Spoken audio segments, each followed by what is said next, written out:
खा रहे हैं, लेकिन ये असल में कुछ और है। हाथी के दांत खाने के कुछ और दिखाने के कुछ और हैं। क्योंकि हमारा जो देश है वो कानून से चलेगा, संविधान से चलेगा।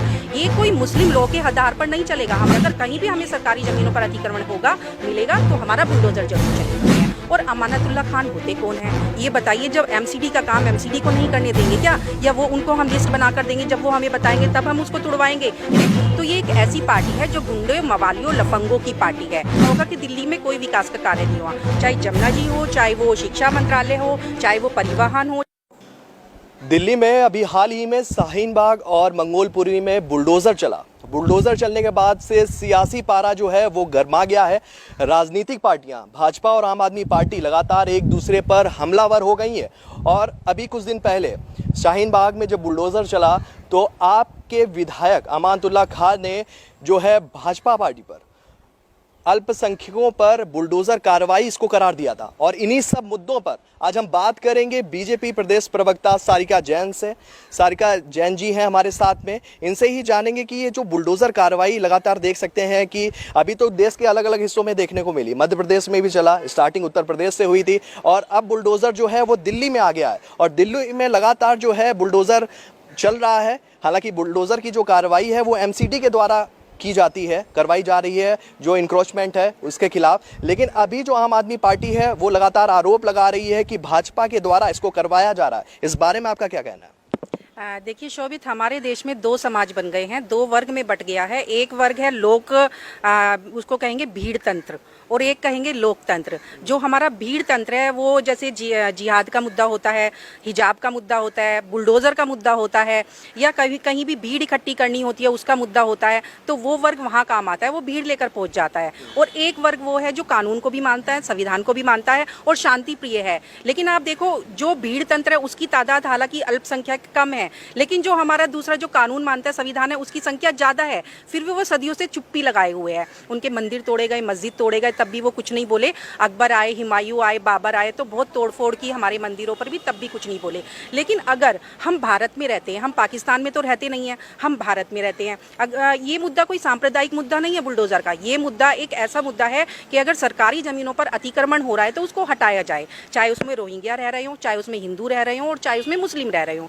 तो कुछ पार्टियां अपनी वोट बैंक के चक्कर में, इसको बचाने के चक्कर में, लाइक अमानतुल्ला हाजी, जब हमारा शाहीन बाग पे बुलडोज़र पहुंचता है तो वो उसके आगे लेटने के लिए आ जाते हैं। वहाँ की जो शेरनियाँ हैं, जिसको आप शेरनियाँ बोलते हो शाहीन बाग की, वो वहाँ पर धरना प्रदर्शन और बुलडोज़र पर चढ़ जाती हैं और बुलडोज़र को चलने नहीं दिया जाता। तो ये जो भीड़ तंत्र है, ये जो कुछ भी कार्रवाई जो दिल्ली में होना चाहती है, क्योंकि दिल्ली देश की राजधानी है, वहाँ पर बहुत रोहिंग्या जो मुसलमान होते हैं, बांग्लादेशी होते हैं, या फिर ये कह लो कि हिंदू भी हैं जिन्होंने सरकारी ज़मीनों पर अतिक्रमण कर दिया है। तो आप पार्टी इसको सांप्रदायिक रंग देना चाहती है, लेकिन हमारी पार्टी ने पूरा निष्पक्ष बोल रही है कि हमने 40 जगहों को चिन्हित किया गया है जिसमें कि कोई हिंदू और मुस्लिम नहीं है। ये जो सरकारी जमीनों पर अतिक्रमण है उस पर ही बुलडोज़र चलेगा। आपने देखा होगा न्यू फ्रेंड्स कॉलोनी है, ओखला है, बहुत सारी जगह चिन्हित की हुई हैं। ये शाहीन बाग और जहांगीरपुरी का जब मुद्दा आता है तो ये लोग क्यों उठकर आ जाते हैं? तो ये तो क्लियर है कि ये लोग अपना वोट बैंक बचाने के चक्कर में यहाँ पर बुलडोज़र के आगे खड़े हो जाते हैं।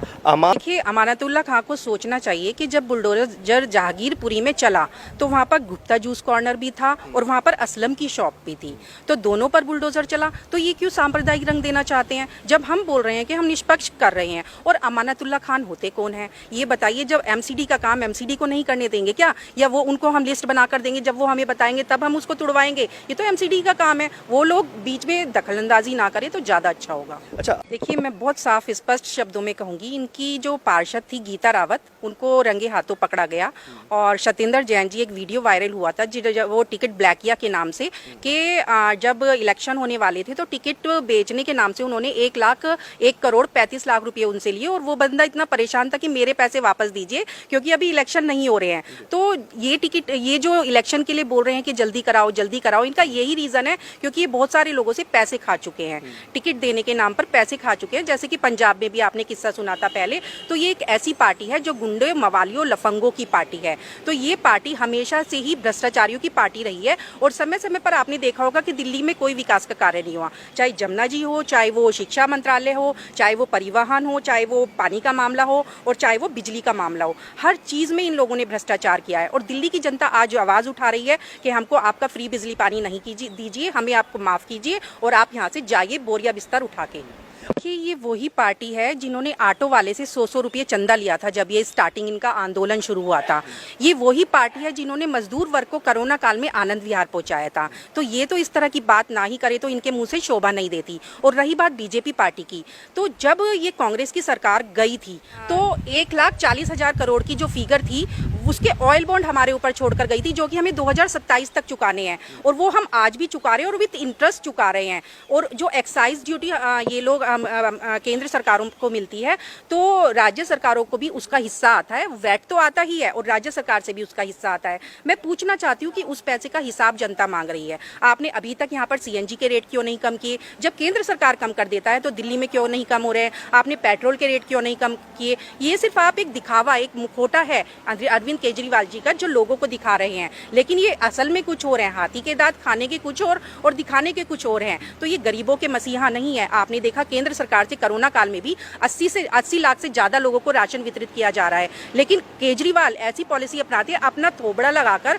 अपना फेस लगाकर उन पैकेटों पे राशन बंटवाना चाहते हैं। चाहे वो वैक्सीन का मामला हो और चाहे वो राशन का मामला हो, अपने नाम की किट बनवाकर, केंद्र का इसमें मोदी जी का उसमें नाम नहीं लेना चाहते हैं, लेकिन अपना थोबड़ा लगाकर वो दुनिया को दिखाना चाहते हैं। देखिए, ये सांप्रदायिक रंग देना चाहते हैं और कुछ नहीं है। दिल्ली में दंगे देखे आपने किस तरह से दंगे हुए, सीमापुरी के दंगे हुए जिसपे इनका पार्षद ताहिर हुसैन पकड़ा गया और उसको सजा भी हुई, लेकिन उसको आज तक इन्होंने नहीं निकाला अपनी पार्टी से। कितना मतलब मैं क्या बोलूँ इस चीज़ के लिए कि हमारी पार्टी में अगर कोई इस तरह का बंदा होता है तो उसे जल्दी से निष्कासित कर दिया जाता है।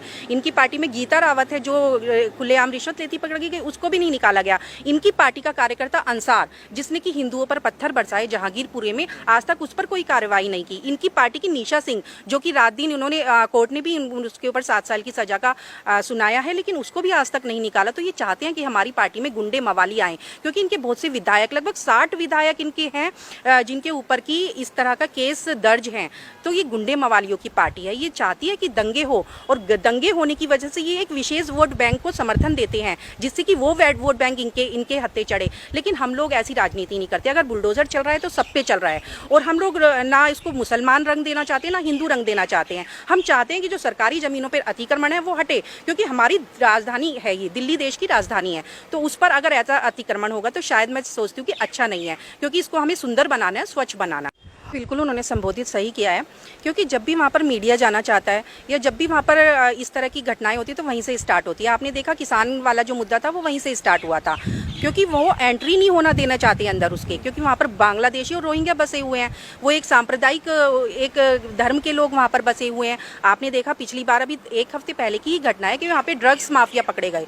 वहाँ पे जो कि यूपी में जाकर उनका एक स्थान था, वहाँ से उन्होंने ड्रग्स पकड़ी और वो शाहीन बाग से उनका रॉकेट चल रहा था। तो ऐसे ही यहाँ पर आए दिन कभी ब्लास्ट होते हैं और कहीं यहाँ पर ये स्मगलिंग के सामान मिल रहे हैं। तो इसको तो हम कहेंगे कि मिनी पाकिस्तान है, चाहे वो जहांगीरपुरी हो और चाहे वो शाहीन बाग हो। तो धीरे धीरे यहाँ पर जगह जगह पर ऐसे ही पाकिस्तान बनते जा रहे हैं, जिनको हटाना हमारे लिए बहुत जरूरी है, क्योंकि हमारा जो देश है वो कानून से चलेगा, संविधान से चलेगा। ये कोई मुस्लिम लॉ के आधार पर नहीं चलेगा। हमारे देश में जब बाबा साहब अम्बेडकर जी हैं, उन्होंने एक संविधान बनाया हुआ है और वो सबके लिए सामान्य है, सबके लिए मान्य है। तो क्यों एक वर्ग उसको नहीं मानता, क्यों अपने मुस्लिम लॉ को मानता है? तो हम वो तो पक्षपात हो गया ना हिंदुओं के साथ। तो उनको मानना पड़ेगा। आने वाले जो टाइम है सीएए सब लागू होगा और सब उनको मानना पड़ेगा। आपने देखा कश्मीर में किस तरह से हालात थे, वो भी शांत हुए हैं। 370 भी हटी है, 35 से भी हटा है। तो यहाँ पर भी अब हम मिनी पाकिस्तान इसको नहीं बनने देंगे। और जो भी, अगर मैं तो इस मुस्लिम भाइयों से भी अपील करना चाहूँगी कि अगर बांग्लादेशी रोहिंग्या हमारे देश में आए हैं तो वो आपके भाई तो है नहीं, उनको आपको हमारा साथ देना चाहिए उनको बाहर निकालने के लिए। वो क्यों साथ नहीं देते? क्यों वो ऐसे नेताओं का साथ देते हैं जो अपनी वोट बैंक की राजनीति कर रहे हैं? तो उनको समझना होगा, हमारे मुस्लिम भाइयों को भी समझने की जरूरत है। अच्छा, बिल्कुल भी साजिश नहीं है, क्योंकि बहुत सारे लोगों को नहीं पता कि एक्चुअल में क्या हो रहा है। आपने नाम सुना होगा दिल्ली में भारत दर्शन पार्क बना, आपने सुना होगा निजामुद्दीन पर हमने एक पार्क डेवलप किया जो कि वेस्टेज से बनाकर निकाला है उसको, बहुत सारी अच्छी स्टैचूज बनाई हैं हमने। और जो वो पार्क है वहाँ पर भी अतिक्रमण हुआ था, हमने वहाँ पर बुलडोजर चलाकर उसको प्लेन करा के पार्क बनाए, जिससे कि लगे कि ये राजधानी है। आप जाकर देखिए, मैं तो आपसे भी बोलना चाहूँगी कि आप वहाँ जाकर देखिए कि नगर निगम समय समय पर अपना काम करता आया है। और आप बात करें कि हमने उनको बसाया है या हमने उनको सर्टिफिकेट दिया है, ऐसा कुछ नहीं है। बहुत सारी जगहों पर ये जो आम आदमी पार्टी के कार्यकर्ता हैं, आप खादर चले जाओ या आपका बहुत सारे ऐसे फ्लाईओवर्स के नीचे, ये कौन बसा रहा है, कौन इनका वोट बैंक बना रहा है, कौन इनको राशन कार्ड दे रहा है, कौन इनको जगह दे रहा है। ये आम आदमी पार्टी का कार्य है कि दिन रात वो इस चक्कर में लगे हैं कि अगर हमें हिंदू वोट नहीं देगा तो हमें रोहिंग्या बांग्लादेशी वोट देंगे। तो ये एक खास वर्ग को बचाने के चक्कर में यहाँ पर उनको बसा रहे हैं। और जो MCDA समय पर अपना काम कर रही है और निष्पक्षता से काम कर रही है, अगर कहीं भी हमें सरकारी जमीनों पर अतिक्रमण होगा मिलेगा तो हमारा बुलडोजर जरूर चलेगा। जब राम मंदिर हमारा बना तो केजरीवाल जी ने बोला, मेरी नानी कहती थी कि जहाँ मस्जिद तोड़कर मंदिर बनाया जाता हो वहाँ नहीं जाना चाहिए, और उन्होंने बस में भर भर कर बुजुर्गों को वहाँ भेजा दर्शन कराने के लिए। भाई जब मस्जिद पर हमने मंदिर बनाए तो किस लिए काहे भेज रही हो वहाँ पर भाई। और रही बात अतिशी जी की, वो कहती है 4 मंदिरों पर हमने नोटिस भिजवाया है, तो हमने कोई नोटिस नहीं भिजवाया। रातों रात वहाँ के पंडित से हमारी बात हुई है उस मंदिर के, वो बहुत पुराना मंदिर है, कि रातों रात कोई चिपकाकर चला गया, ये फर्जीवाड़ा हो रहा है यहाँ पर। अतिशी जी चाहती हैं कि हिंदू मुस्लिम के झगड़े हो, लेकिन हमने वहाँ पर जाकर बात क्लियर की। हमारे जो उपाध्यक्ष है राजन तिवारी जी मंदिर गए, उन्होंने पूछा कि क्या माजरा है, तो वहाँ से हमें पता चला कि रातों रात कोई हाथ में भी नहीं कोई वो दे गया जो नोटिस लगा कर गया, रातों रात कोई चिपका कर चला गया। और इसको एक पतंगड़ बनाने की, जैसे वो प्रेस कॉन्फ्रेंस इनको हर काम के लिए मुद्दा चाहिए होता है बनाने के लिए, तो वो एक मुद्दा बनाना चाहती थी जो कि उनका सफल नहीं हो पाया है।